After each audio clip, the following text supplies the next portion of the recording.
Tata guys, দেখো এখন আমি সবজি কাটছি। তোমাদের দেখাবো কি রান্না করব। পালং শাক দিয়ে আলু দিয়ে তরকারি করব।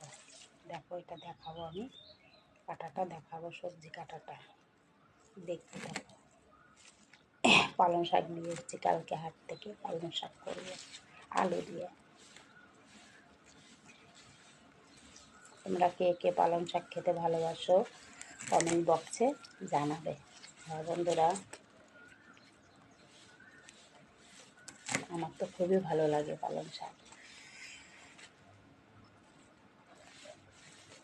পালং শাকগুলো অতটা ভালো নয়,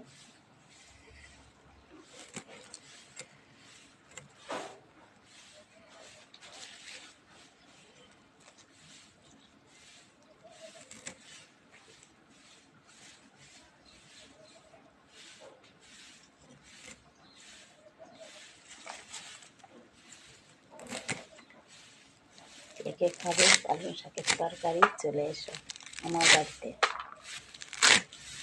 আমি আজকে রান্না করছি পালং শাক। গরমে সবাই ভালো থেকো, সুস্থ থেকো। চলো, টাটা।